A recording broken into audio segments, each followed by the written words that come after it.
Bonjour et bienvenue dans cette deuxième vidéo qui concerne le cours sur l'article original et qui va apporter des éléments de discussion en application des aspects que nous avons vus au cours de la première vidéo avec l'utilisation d'un exemple pratique provenant d'un article publié.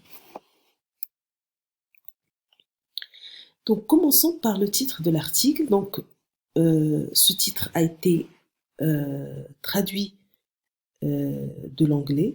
Donc, ici, vous voyez la référence de l'article avec le titre, ici, puis la liste des auteurs et le nom de la revue, l'année de publication, le volume et les pages. Donc, ici, le titre a été traduit en français.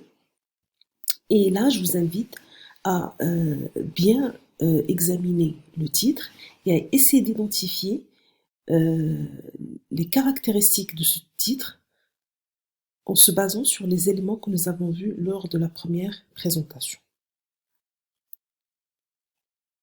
Donc, n'hésitez pas, tout au long de cette vidéo, à arrêter la vidéo, à repartir sur la vidéo précédente pour vérifier les aspects théoriques et aussi à prendre note de vos réflexions.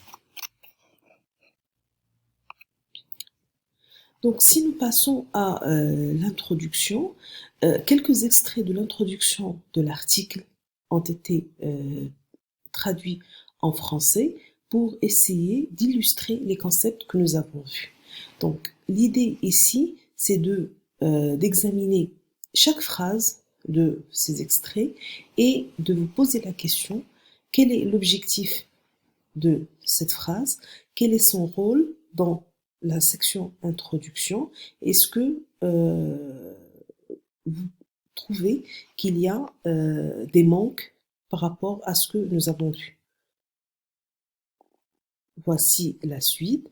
Donc, s'il vous plaît, essayez de prendre le temps d'examiner ces différentes sections et de les placer par rapport à ce qui était déjà présenté. Alors, en ce qui concerne la section matériel et méthode, c'est le même principe. L'idée, c'est d'essayer d'identifier les éléments qui ont été présentés par l'auteur en utilisant juste ce petit extrait. Et puis, à partir de ces éléments qui sont présentés, identifier les éléments qui manquent à la présentation du matériel et des méthodes pour avoir une section matériel et méthode complète. Alors, là encore, pour les résultats, vous trouvez seulement deux phrases extraites de la partie résultat que vous imaginez est beaucoup plus longue, mais essayez d'identifier les caractéristiques de cette section à partir de ce petit extrait. En parlant des résultats, il est important d'insister sur les illustrations et les figures, les tableaux. Donc, comme vous voyez ici l'exemple de tableaux qui permettent de présenter une quantité importante de données d'une façon structurée et qui facilite la lecture et l'interprétation de ces données. Donc, toujours numéroter les tableaux, mettre un titre qui explique suffisamment le contenu du tableau, une note en bas de tableau qui peut par exemple donner une idée sur la source des données ou qui peut expliquer des éléments qui figurent sur le tableau pour faciliter sa compréhension. Alors, de la même manière, les figures aussi sont utilisées pour nous aider dans la présentation des données au niveau de la section résultats. Donc, même chose, vous voyez ici un graphique, donc la figure est numérotée avec un titre. S'assurer que on a tous les éléments pour que le lecteur comprenne la figure indépendamment du texte. Alors, quand on passe à la section discussion, là encore, c'est un tout petit extrait de cette partie-là. Donc, je vous invite à vous arrêter un moment sur la diapositive et d'aller identifier les éléments qui figurent dans cet extrait en comparaison avec ce qu'on a vu dans la vidéo précédente. Alors, on va continuer par cet article pour examiner le résumé de l'article. Donc, comme vous le voyez ici, la section introduction du résumé de l'article a été traduite. Donc, les auteurs ont directement commencé le résumé de leur article par l'objectif de l'étude. En ce qui concerne la section méthode du résumé, donc, ils ont fait des choix de présenter certains éléments de la méthode.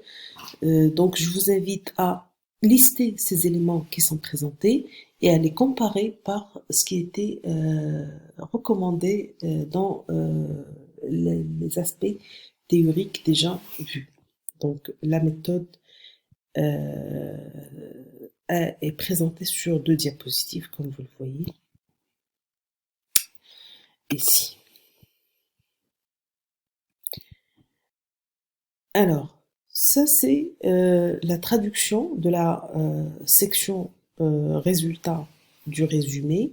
Vous voyez 2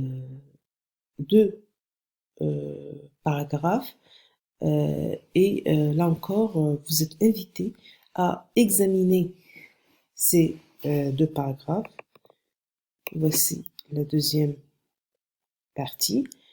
Il faut s'arrêter sur ces 2 diapos et essayer de caractériser ce qui a été présenté à la lumière de ce que nous avons déjà vu. Enfin, pour la partie discussion et conclusion, voilà ce que les auteurs ont rapporté. Essayez de voir comment ce que vous voyez sur cette diapositive concorde avec ce qui a été présenté lors de la vidéo précédente. Donc, je rappelle que l'objectif de cette vidéo, c'était de vous présenter des éléments de discussion qui vous permettront de mettre en application les éléments plutôt théoriques qui ont été vus lors de la première présentation. Je vous invite à prendre tout le temps nécessaire pour réfléchir aux différentes questions qui ont été posées lors de cette vidéo et vous pouvez faire ce travail individuel ou en petits groupes et je vous remercie pour votre attention.